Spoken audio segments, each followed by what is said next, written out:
Benny and the talking ball. The rain poured down, and thunder rumbled like a grumpy giant. Benny sat by his window, watching his soccer ball sit silently on the floor.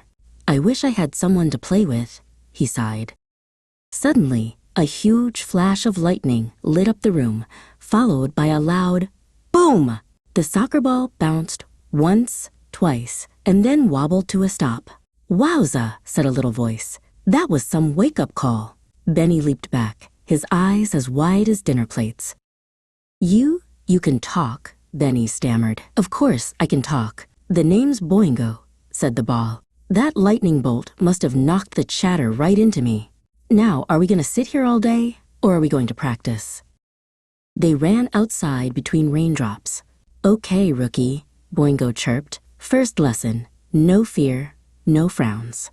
The best players smile when they kick." Benny giggled and took a running start, but slipped in a puddle and landed with a splash. "Nice try." Boingo laughed. "Even the greatest players fall sometimes." "Now for a secret move," said Boingo. "The wobbly whirlwind. Spin around 3 times and then kick." Benny twirled and twirled until he was dizzy, then gave the ball a kick. Whoosh! It curved through the air and landed perfectly in an empty flower pot. "Goal!" they both shouted. The next morning, the sun was shining. Benny took Boingo to the park. "You talk to your ball?" one of his friends, Leo, asked with a laugh. Benny just grinned. "You'll see," he said, placing Boingo on the grass for the game to start. Benny's team was losing. "Stop trying to do it all yourself," Boingo whispered when Benny got close. "Teamwork makes the dream work." Benny looked up and saw his friend Mia wide open. He took a deep breath and passed the ball.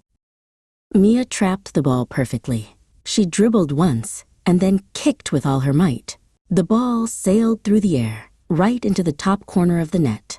Goal! The other kids rushed over to celebrate with her.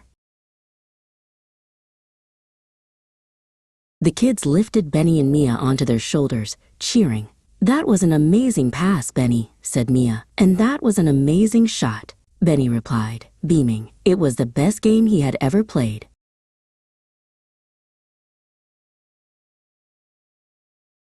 That night, Boingo was resting on Benny's pillow.